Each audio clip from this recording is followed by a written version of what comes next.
Andito tayo ngayon sa Caruncho Street, no? At ang buong team nga ng engineering department ay nandito rin para magsagawa nga ng ayusan. Andito din si Vice Mayor Dodot Jaworski at si Congressman Romulo ay nauna nang dumating, no? Kanina at umalis na rin. So sa ngayon, kausap ni Mayor Vico Soto yun mga taga rito para malaman yun mga kanilang mga hinaing o request dito sa lugar ng Caruncho Street, Barangay Kanyogan.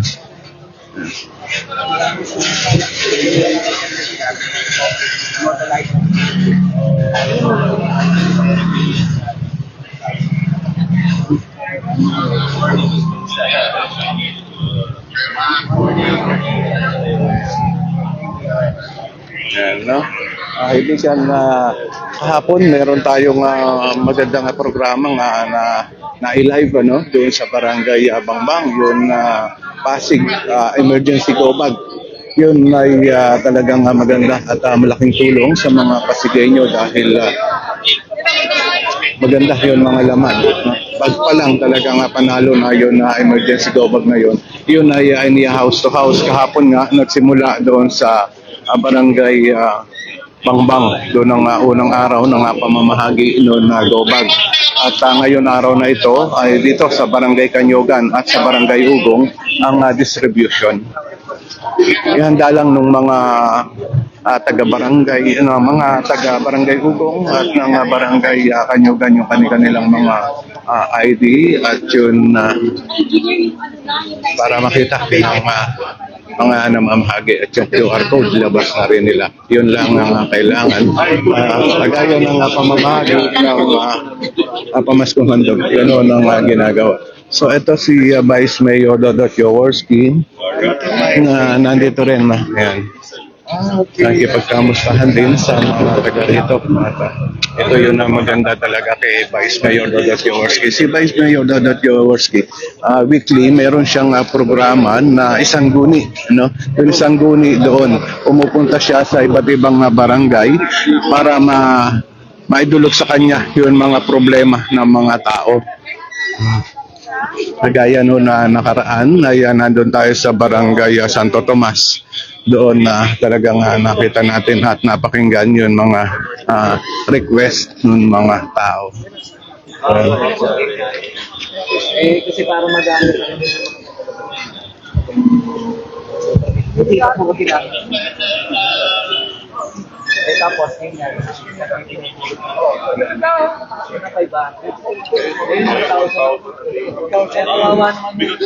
Kausap ngayon ni Mayor Vico Soto at ni Vice Mayor Dodot Jaworski ang barangay captain ng Barangay Kanyogan at ang kagawad.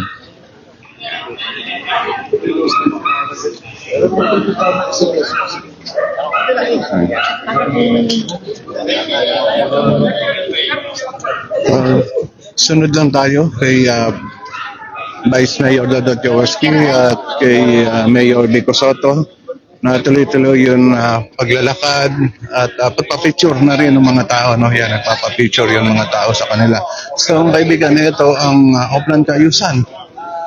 Street LED lights ang ginagawa, road repair, thermoplastic application, drainage, declogging, repair of manholes cover, repainting of walls, trimming of tree branches, bundling of wires, removal of dead wires. Ito yun mga ginagawa ng Oplan Kayusan araw-araw na pinupuntahan nga ni Vice Mayor Dodot Jaworski, Congressman Romulo at ni Mayor Vico Soto. Yan.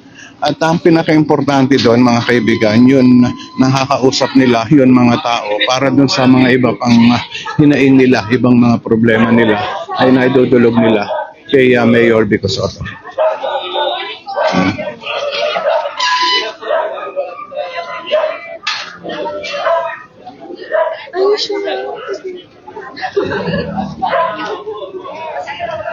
Ayan, no? Nakikita nga natin yung pakikipagkamustahan ni Mayor Vico Soto sa mga tao. Talagang nakakatuwa at talagang tuloy-tuloy Araw-araw niyang ginagawa yan. No? Sa unang umaga, unang araw pa lang, no? Yung sa pagpasok niya pa lang, ito agad ng pinupuntahan ni Mayor Vico Soto, Vice Mayor Dodo Jaworski, itong Auckland ayusan na ginagawa dito sa lungsod ng Pasig. Sa ngayong kausap naman ni Vice Mayor Dodo Jaworski ang representative ng Meralco. Ayan, at ang representative ng Meralco na yan, mga kaibigan, ay araw-araw din kasama ng Auckland ayusan dahil siya ang mga nakakausap ng mga tao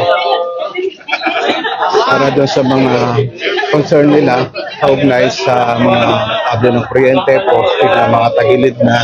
Ayan, nandito rin ang representative ng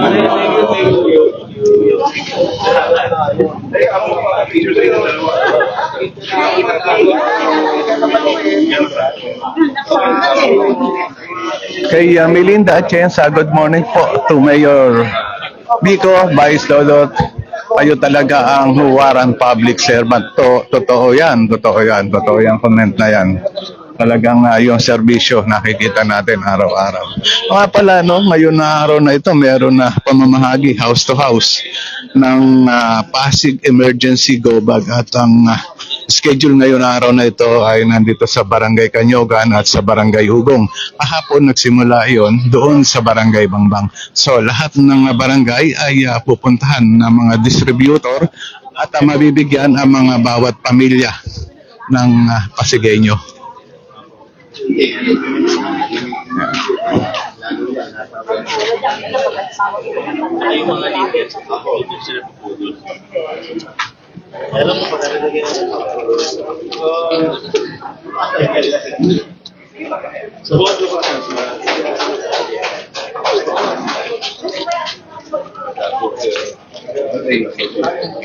Dito makikita natin yung paglabas ng mga tao para makita nga at makausap, makapagpa-picture kay Mayor Vico Soto at kay Vice Mayor Dodo Jaworski. Yan. Ito yung mga makikita natin tagpo araw-araw. Itong kanilang mga pagpunta sa mga ganitong lugar.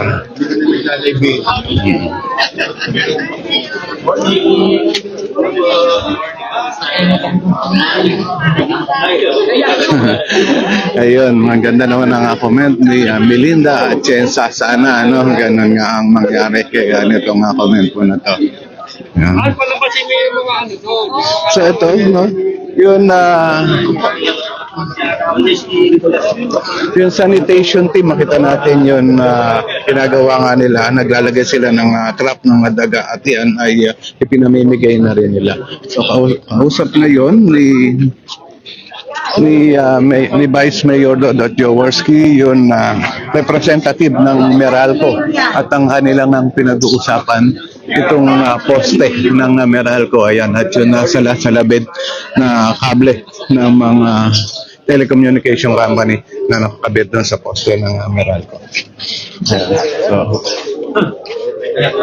ito, kita nyo, drainage section, nilalagyan ng cover, yun takip ng mga drainage ito. Ginagawa nila ng panibago dahil ayo iba ay mga sira na nga.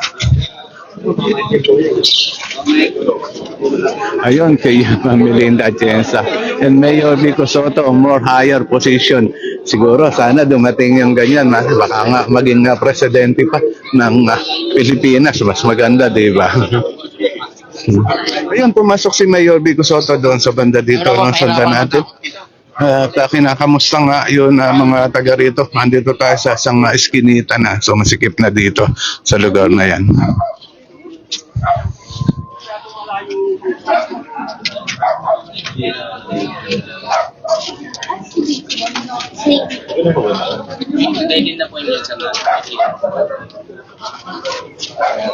Sundan natin si Mayor. Hindi natin alam, hindi natin kabisado itong eskinita na ito kung hanggang saan to, pero pumasok doon sa eskinita. Ito. Yung dito, yung mga drainage dito ang mga inayos na. Ayan, no? Dito yung drainage section. So, parang dead end naman no? Yung dulo, babalik lang yan.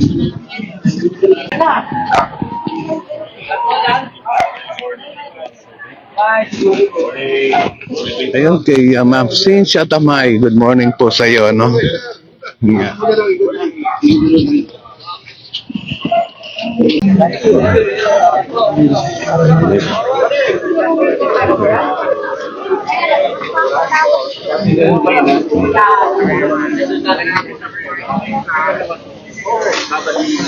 Chokam.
So ayan mga kaibigan, nakita natin, nagpa-picture na rin ng sanitation team kay Mayor Vico Soto na natawa.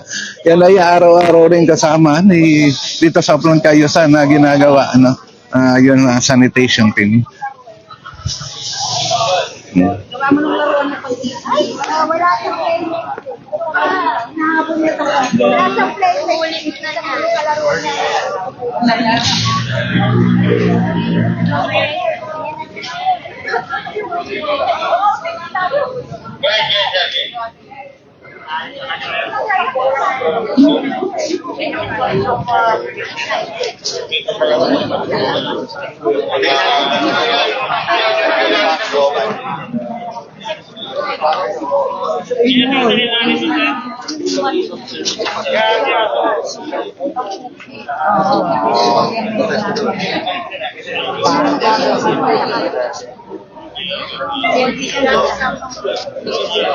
Dun sa mga viewers natin, maraming salamat po sa inyo at andito tayo ngayon sa Barangay Kanyugan, particular dito sa Caruncho Street kung saan nandito nga ang buong team ng engineering department na nagsasagawa ng Upland Cayusan at pumunta na si Mayor Vico Soto dito para makausap yung mga taga rito ng personal at malaman ang kanilang mga problema.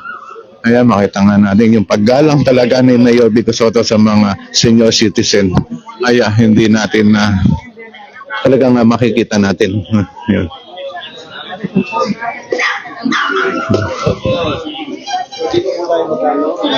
Iba po yung paggaling ko ng PLDT, sir.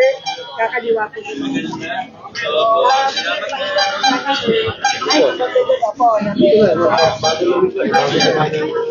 ano, sir, ang maganda po yung kaliwa po nila may mamis na po yun. Kasi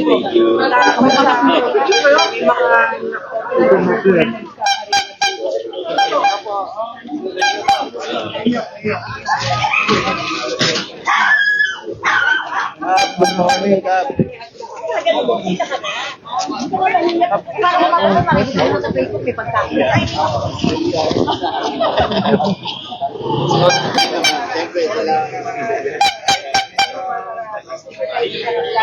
Ayun, nag-uasa tayo ng comment kay Manilambo Eddie de la Peña. Barado pala ang mga drainage sa lugar na yan. Kailangan aksyonan ng lokal na pamahalaan problema dyan sa barangay upang makapamuhay ng maginhawa mga residente dyan. Opo, ito yung araw-araw na ginagawa nga ng Upland Cayusan, pumupunta sa mga iba't ibang barangay para linisin yung mga drainage at hindi lang yon, lahat ng mga dapat ayusin at pumupunta dyan din dito sa mga ganitong lugar si Mayor Vico Soto para kausapin yung mga tao at alamin nga yung iba pang mga problema.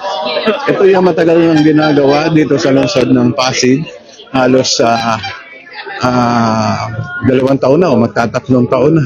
na ginagawa ang offline kaayusan dito at nakakatuwa ay araw-araw to na ginagawa talaga.